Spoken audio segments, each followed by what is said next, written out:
सरस्वती भूख से परेशान हो गई थी। सुबह से मालती ने उसको खाने के लिए कुछ भी नहीं दिया, क्योंकि सुबह नाश्ते में उसने आलू के पराठे बनाए थे और अब वह भी खत्म हो गए थे। इसलिए सरस्वती दोपहर के खाने की राह देख रही थी। पर मालती ने सुबह पेट भर के नाश्ता किया था, इसलिए वो दोपहर का खाना नहीं बनाने वाली थी। अत्यंत भूख से परेशान हो रही सरस्वती मालती के पास गई और बोली, बहू, मुझे बहुत जोरों से भूख लगी है, खाने के लिए कुछ भी दे दे। सरस्वती का कहना सुनकर मालती मुंह टेढ़ा करके बोली, दिन भर सिर्फ आपको भूख ही लगती है, दूसरा तो कुछ भी काम नहीं रहता आपको। उस टेबल पर चने रखे हैं, वही खाकर पानी पी के सो जाओ। आज दोपहर को मैं अपनी फ्रेंड के साथ बाहर जाने वाली हूँ, इसलिए खाना तो रात को ही बनाऊंगी। यह सुन के सरस्वती का मन उदास हो गया। फिर सरस्वती धीरे से बोली, तू कहे तो मैं खुद के लिए कुछ बना लूं। मालती गुस्से से बोली, एक व्यक्ति के लिए खाना बनाओगी क्या आप? सोचकर मालती किचन में गई और उसने फ्रिज में रखे हुए बासी चावल निकाले। अचार के साथ वह चावल एक थाली में परोसकर सरस्वती के आगे रखकर बोली कि खा लो। ऐसा कहकर पर्स लेकर मालती घर के बाहर चली गई। चावल फ्रिज में रखे थे, तब भी वह खराब हो गए थे, उनसे गंदी बदबू आ रही थी। सरस्वती ने गुस्से से वह चावल डस्टबिन में डाल दिए। इसके बाद उसने दाल चावल निकालकर अपने लिए गरम गरम खिचड़ी पकाई और पुदीने की चटनी के साथ खाई और सब बर्तन घिस कर किचन साफ किया और चुपके से अपने रूम में जाकर सो गई। मालती ने भले ही खाना पकाने से मना किया था, पर यह घर उसका भी था और वह खुद का खाना खुद बना सकती है। दूसरे दिन सुबह सरस्वती अपने रूम में बैठी थी। उतने में उसका बेटा रमेश उधर आया और बोला, माँ, आजकल महंगाई बहुत बढ़ गई है, मुझे घर खर्च चलाना भी बहुत कठिन हो रहा है। ऊपर से पापा की 13वीं पर भी बहुत खर्च हुआ। माँ, मैं सोच रहा था कि एक रूम किराए पर दिया जाए। घर का किराया आने पर घर खर्च में थोड़ी मदद होगी। सरस्वती बोली, बेटा, तुझे जो ठीक लगे तू वही कर। उसके बाद रमेश गला साफ करते हुए बोला, माँ, तेरा रूम खाली कर दे और नीचे के छोटे रूम में शिफ्ट हो जा। उस छोटे रूम में टॉयलेट और बाथरूम नहीं है, तो उसे कोई किराए पर नहीं लेगा। सरस्वती चौंक गई और बोली, पर वह रूम छोटा है और वो तो स्टोर रूम है, मैं उधर रहूंगी तो टॉयलेट बाथरूम कैसे जाऊंगी?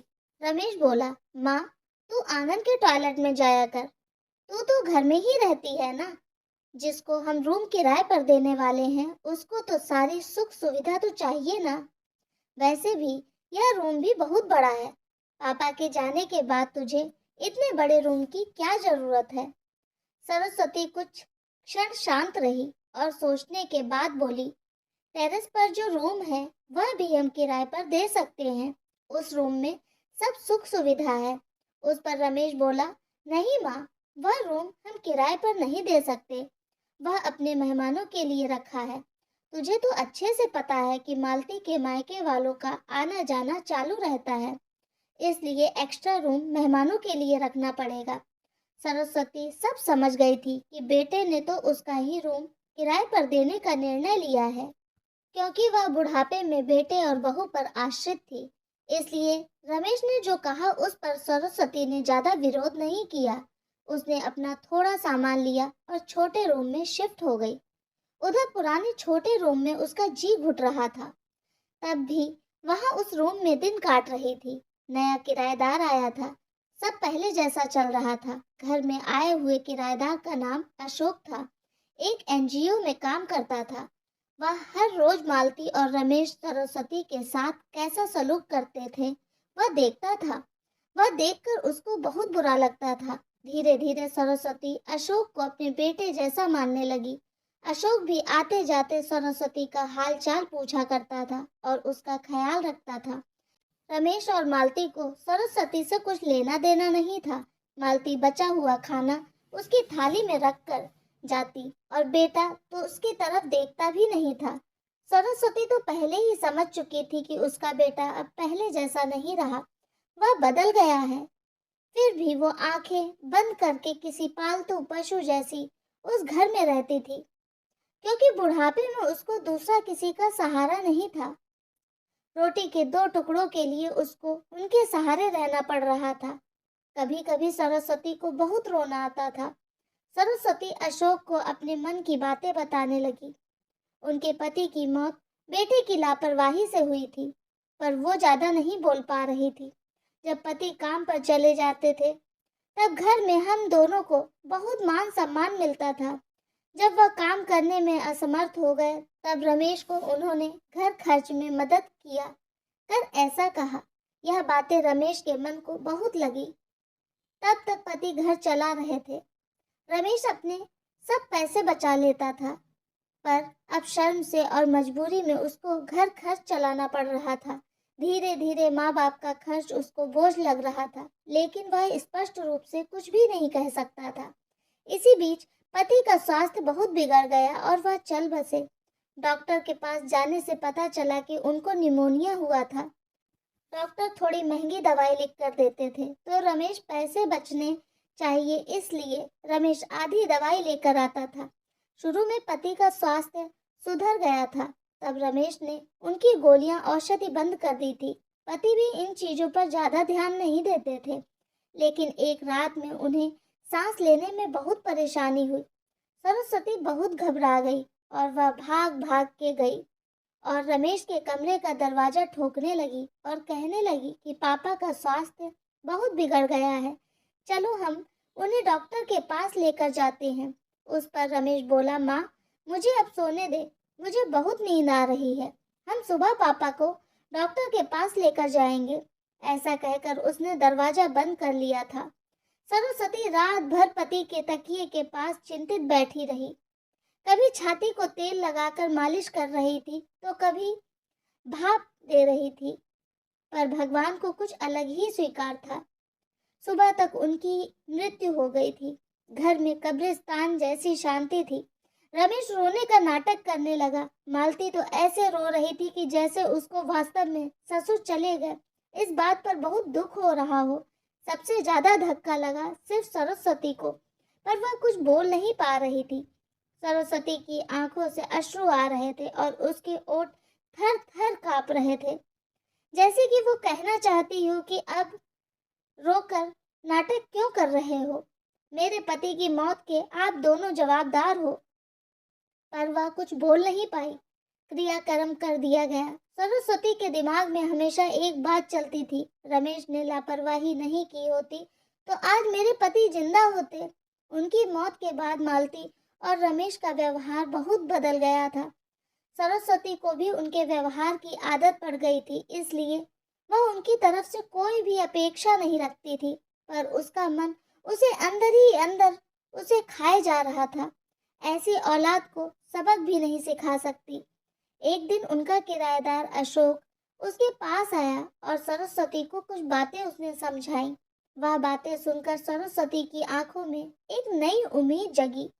दूसरे दिन सुबह सरस्वती मालती और रमेश के पास आई और बोली, मुझे तुम दोनों से बहुत जरूरी बात करनी है। मुझे ऐसा लग रहा है कि तुम दोनों को मेरे साथ रहने में प्रॉब्लम है, इसलिए मैंने सोचा है कि मैं वृद्धाश्रम में रहूंगी। सरस्वती का कहना सुनकर मालती बहुत खुश हो गई। रमेश ने थोड़ा दुखी होने का नाटक किया। फिर थोड़ी देर में सरस्वती ने उन दोनों के चेहरे के हाव भाव देखे और बोली, रमेश तुझे दुखी होने की जरूरत नहीं है और मालती तुझे इतना खुश होने की जरूरत नहीं है। पहले मेरी सब बातें सुन लो। और सरस्वती हंस कर बोली, यह बातें सच्ची हैं कि वृद्धाश्रम में मैं रहूंगी, पर मैं इस घर से कहीं नहीं जाऊंगी। मैं इस घर को ही वृद्धाश्रम बनाऊंगी। अब यहाँ तुम्हारे जैसे स्वार्थी बेटे और बहू यहाँ नहीं रहेंगे। मेरे जैसे बूढ़े लोग यहाँ रहेंगे। ये मेरा आखिरी निर्णय है। यह सुनकर रमेश और मालती दोनों ही चौंक गए।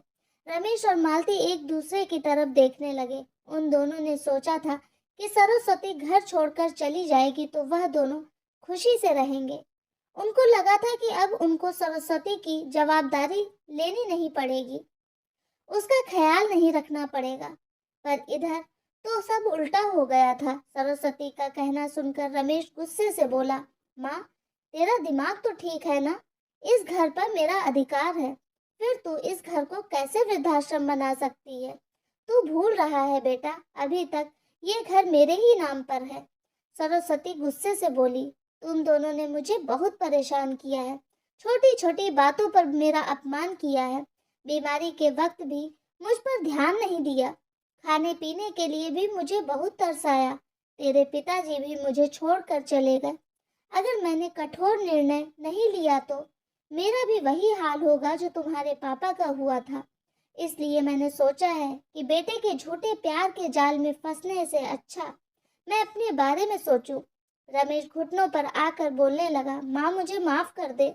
हम दोनों तेरा अच्छे से ख्याल रखेंगे, तेरा कभी भी अपमान नहीं करेंगे, पर तू इस घर को वृद्धाश्रम मत बना।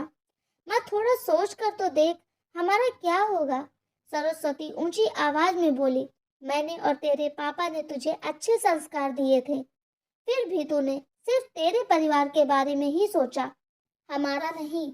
फिर मैं तेरा कैसे सोचूं? तू तेरे परिवार का सोच, मेरी चिंता मत कर और जल्द से जल्द ये घर छोड़कर चला जा, क्योंकि इस घर में अब अच्छे लोग रहने आ रहे हैं। इतना कहकर सरस्वती अपने रूम में चली गई। रमेश और मालती शांत सरस्वती को जाते हुए देखते ही रह गए। सरस्वती ने अपने जैसे बूढ़े लोगों को उस घर में आश्रय दिया। अशोक की मदद से वृद्धाश्रम अच्छे से चलने लगा। दोस्तों, आजकल के लड़कों ने बूढ़े लोगों के साथ गैर व्यवहार किया तो बूढ़े लोग भी कठोर निर्णय ले सकते हैं। आपकी क्या राय है इस कहानी के बारे में? मुझे कमेंट में ज़रूर बताएं। चैनल पे नए हो तो प्लीज़ सब्सक्राइब करें मेरे चैनल को। धन्यवाद।